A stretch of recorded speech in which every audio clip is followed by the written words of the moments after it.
today, we just do a bit of a wrap up on 2025, the key learnings, the wins and lessons from the first home buyers was supported this year.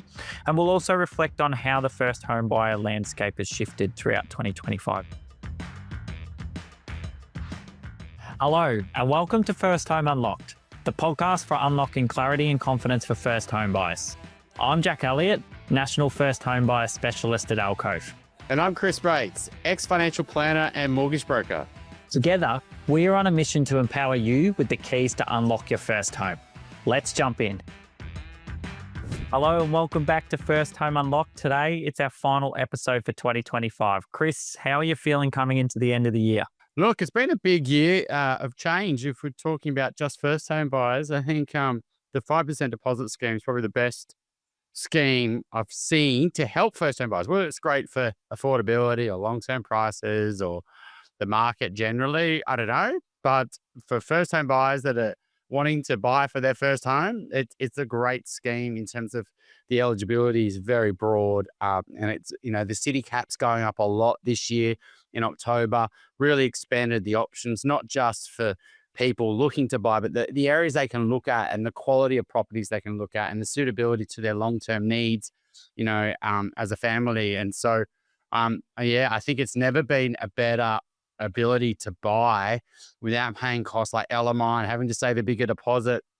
Stamp duty concessions are still probably a prohibitor depending on the purchase price and make it really hard because you still got to save the stamp duty. But and prices haven't gone down; prices have gone up, and even gone up quite a bit since the start of October. So, while it might be able to buy now, you're actually buying at a higher prices because of the scheme as well. So, I think we just got to mention that. But if it sticks around all the way through 2026 and 2027, etc., I do think it will have a lot of momentum at the bottom end of the market, in terms of where it's sort of driving to, and those that enter probably will get price growth if they buy good assets. That's my take. I mean, coming into this time of year, everyone's cooked: buyers, sellers, agents, brokers. Everyone wants a break, but and the market will shut down until about Australia Day, and then once Australia Day comes, listings start to really pick up. It's usually not before that a lot of agents are on holidays and they don't want to list properties with families going away with school holidays, etc. So January is usually pretty quiet, but it's also a month that usually a lot of first home buyers get ready. So we'll obviously be here. It's usually a busy month for mortgage brokers because a lot of clients are getting ready to be ready when the market opens up. Yeah, that's right. And coming into the end of the year, you're right. Everyone's ready for a break, can switch off for a bit. And then, we're here ready, coming to 2026, ready to make that plan with you and help you feel clear, calm and confident buying your first home come 2026. So that's what we thought today. We just do a bit of a wrap up on 2025, the key learnings, the wins and lessons from the first home buyers was supported this year. And we'll also reflect on how the first home buyer landscape has shifted throughout 2025. You've already mentioned a lot about that, Chris, and take a quick look then at what might be coming in 2026 as well. So like you mentioned, Chris, there's been a lot of change this year for first home buyers, especially with that expansion of the first home guarantee, now called the 5% deposit scheme. And just to recap, we saw pretty major shifts. The income caps were completely removed. Property price caps increased across most of Australia, and place limits were removed, meaning there's no cap on how many people can actually access the scheme. So you touched on it before, Chris, but how do you think this has impacted the first home buyer space this year, and what effect is it having on the market, and maybe what other considerations do first home buyers need to take in with prices increasing as well? There's always unintended consequences. The Treasury sort of said, it's going to add 1% to prices. I mean, we saw 1% price growth basically in the first month. So I think that was a bit of BS. But the other issue is that investors are quite strong in the market, hence why APRA's jumped in this year and said, hey, we're going to slow this down. There's been changes on trust lending.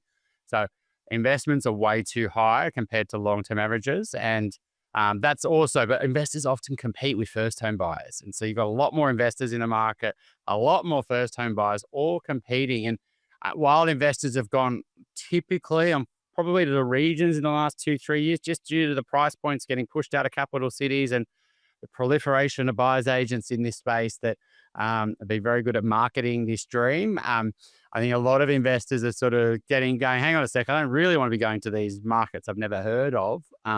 and I'd rather just get back into the capital cities. And what they'll do is they'll often be buying at the same price point first home buyers. And so one of the unintended consequences I think you'll find is investors are now actually competing with first home buyers, and they're both competing on the same amount of those same properties. And so, yeah, it's really putting a bit of a pressure cooker under, and investors are basically taking advantage of this scheme as well by buying what the first home buyers are going to buy.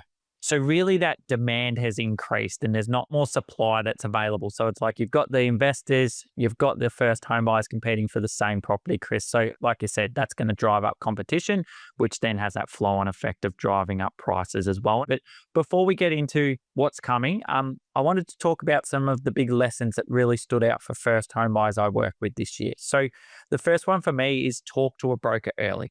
So many of our buyers we work with this year could get into the market sooner than what they thought. Once we looked at their income, their buffers, their deposit options, and the support available for them, a lot of them were actually able to buy earlier than what they thought was possible. And starting that conversation early just gives you options so you're not guessing and you can make a clear plan on how to move forward. And it's a great time to come and speak to us early next year to make that plan for 2026. Now, the second lesson is the value of a building and pest inspection. So you're spending a lot of money when you're buying your first home. So paying around $600 to check the quality is so important. We had many situations this year where clients found a place they absolutely loved, and the building and pest came back with some issues, which then gave them choices. They could renegotiate, adjust their offer, or choose just to walk away. Now, it's such an important step, and I always recommend not to skip your building and pest inspection. Now, for me as a broker, one of the biggest takeaways this year has been just how much buyers' confidence grows when they actually feel supported. Now, I've had quite a few clients this year who were speaking with other brokers, but ended up choosing to move forward with us. And what I really take away from that is that first home buyers don't just want the numbers, they want someone on their team. I really see my role as being the guide, helping first home buyers through the process and thinking strategically with them. Most people haven't been through this process before, so asking those deeper questions, what the next 5 to 10 years looks like, what buffers feel comfortable for them, what upfront costs might they not have considered yet, and it all helps them make decisions with so much more clarity. And that's why we've been doing this podcast, right? We don't want to just sit here and say, here's what you can borrow. Good luck. Come and talk to us when you've found a property. It's about helping them through the journey every step of the way. Now, Chris, what about you? What are the lessons you're taking from 2025, both for your first home buyer clients and then for you as a broker as well? Look, I think we've done a lot of work. I mean, we've been broking since 2013, 20/2014 when I started the business. First home buyers have been a real part of our business for the last 11 years. And I absolutely love helping them, right? I think you're setting them up for success years down. They stay clients for life because, we do a lot of work up front in making sure they get that first decision right. And that then leads them into the second decision, and really just don't facilitate and validate and just push the loan through and just go, hey, there you go. We've helped you buy, but we know that maybe that haven't thought that decision through. And I think us having a bit extra focus with yourself, Jack, and really making this a big part of our business has been a huge success. And I think clients have loved that extra support, not just at, the front end, also through the strategy stage, and ongoing as well. So we're building a really good team around helping first home buyers, and you're leading it. So, if you are sort of in this space, and looking, not only are you working with Jack, you work with the broader sort of business. And I think, that is everything that, we've got a lot of experience and track record there. So, I think this is I'm excited for next year. I think it's just, we're obviously using this scheme is great, but there's going to be challenges with it. And there's going to be, it's going to be still hard. Even though you can get access to lending, it doesn't mean it's going to be easy to buy. And, good properties are always hard to buy, let alone now with extra demand supported. So, I think not only can we get you a loan, I think also giving you a lot of guidance around what's a good assets, what's not, who's the right buyer's agents to consider. There's lots of things we can help you with beyond just getting the loan. Yeah, and I just wanted to touch on, Chris, like you said, when you come and you speak to me, first of all, you're going to then get that support from the team all the way through your process. So as I said, we're here to guide you.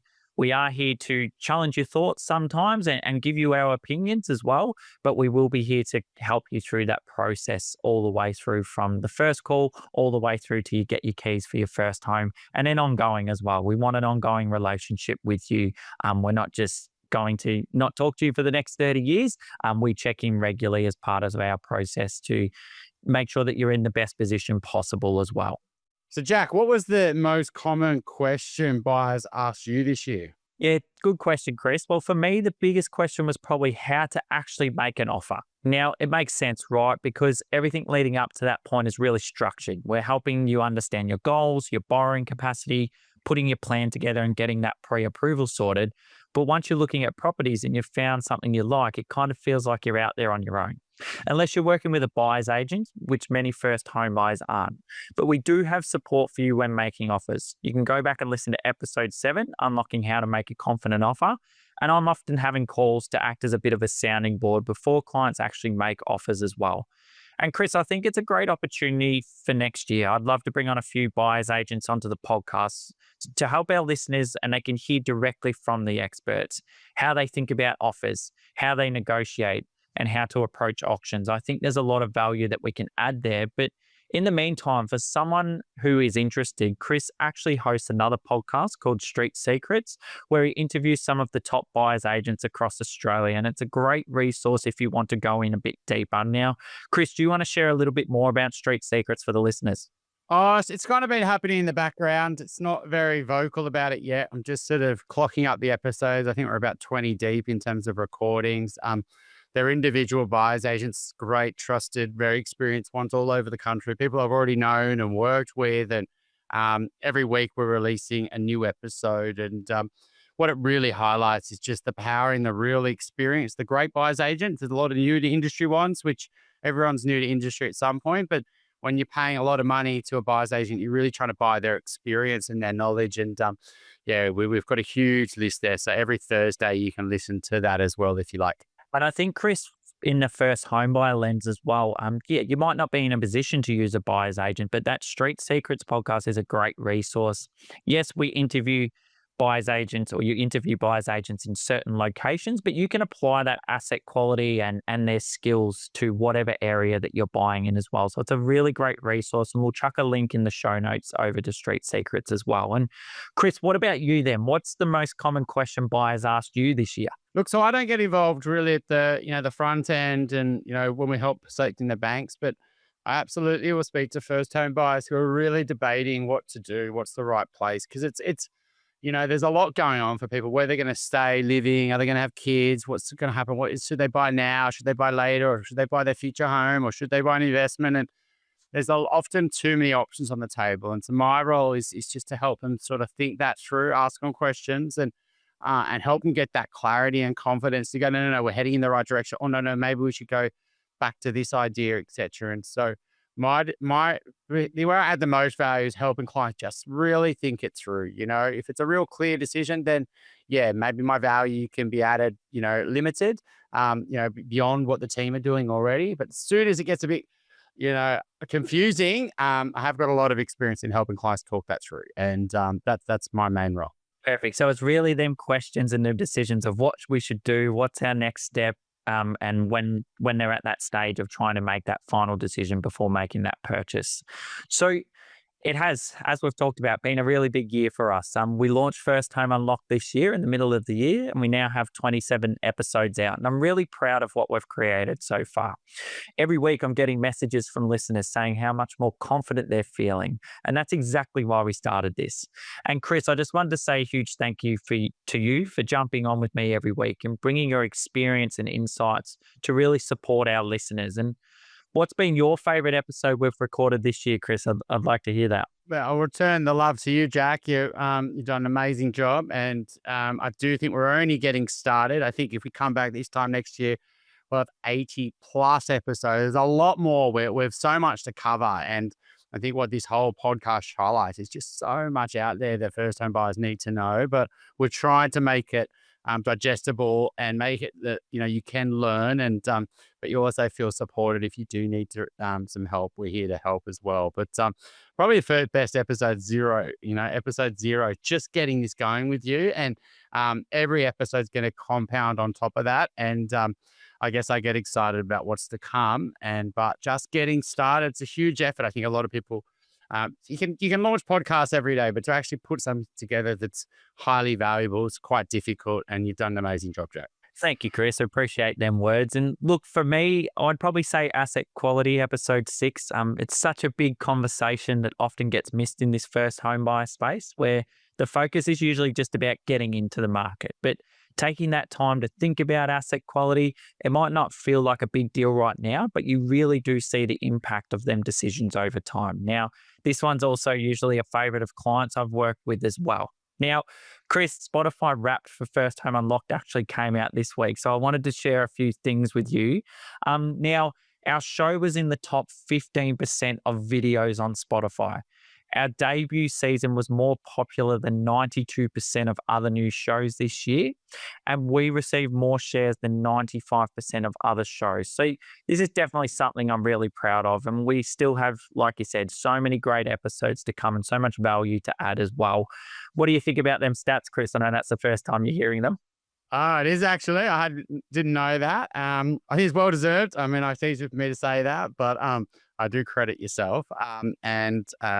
Yeah, and I think it's only getting started. I think, to these new podcasts, I think most people launch podcasts, they get to about 6 episodes and they give up. I think there's like a million of dinosaur podcasts. It was a great idea and they launched and they didn't get what they wanted after a couple of episodes. And that's just not our philosophy in life or business or podcast. It's really just staying consistent. And one thing that you can see is every week Jack's released his podcast and will continue to do so in consistency. And so this is what, and you've been and we've been rewarded for that, I guess, as a combined collective here. So, yeah, definitely proud as well, Joe. Yeah, definitely got that momentum going, Chris, and we're looking forward to 2026 after having a break as well. And part of that Spotify Wrapped as well, it also gives some insights to our listeners' interests outside of First Home Unlocked, which I thought was really interesting. So our listeners' top audiobook was The Diary of a CEO, and their top artist was Taylor Swift. So thank you very much to the Swifties for joining us every week. And I don't know if you're a fan, Chris, but at the time of this recording, Taylor's new documentary series dropping today. So Amy and I are excited. We've got date night locked in to watch that one. And finally, to everyone listening, whether you've tuned into one episode or all 27, whether you've left us as a review, followed the podcast on Spotify, Apple, YouTube, or socials, or shared an episode with a friend or worked with us directly this year, we just want to say thank you. Your support genuinely means so much to us, and we can't wait to keep bringing value in 2026. And if you've got any big questions you want us to cover in the next year, send us a message on socials and we'll put the idea in the bank. Now, if you're looking to buy your first home, you can book a chat with me and the link is in our show notes. And now just taking a look forward into 2026, Chris, do you have any insights into what first home buyers might see next year? Oh, there's lots coming. I think I think time will tell around interest rates. Time will tell around inflation. That's a moving ball all over the place. Even yesterday, we thought all these rate increases are coming, bang, with bad employment numbers, and maybe that's not going to happen. And so I think it's just the market's very jumpy at the moment. Volatility's high around interest rates, inflation, and I do think that has a big momentum into 2026. So let's watch that story. It is funny you said that about Taylor Swift. My 5 now, almost 6-year-old daughter does love Taylor Swift. So that may be a part of it. She's probably played Cruel Summer a million times. So hopefully that's not the reason. But yeah, it's been a good year, Jack, and look forward to kicking this off in 2026 with you. Yeah, looking forward to it as well, Chris. And we will be having a break over Christmas and we'll be back in January, kicking off the new year with a full step-by-step episode on how to buy your first home in 2026. So thank you so much for all your support of First Home Unlocked this year. We really appreciate each and every one of you who has joined us this year. And we hope you have a wonderful Christmas and New Year with your family and friends. Have a great rest, enjoy the break, and we'll see you back here in 2026. Thanks so much, Chris. Thank you. Thank you so much for listening. We'd really appreciate if you could do us a huge favor. Share this episode with any first home buyers that you know so we can help more people like you feel clear, calm and confident when purchasing their first property. You can join our Facebook group, First Home Unlocked, to continue the conversation with other first home buyers. Or if you're ready to unlock your first home, you can book a get to know you chat by using the link in the show notes or by going to firsthomeunlocked.com.au. Before we go, just a reminder that everything we share on this podcast is general in nature and not tailored to your personal situation. We always recommend seeking advice from a qualified and experienced professional when making financial decisions.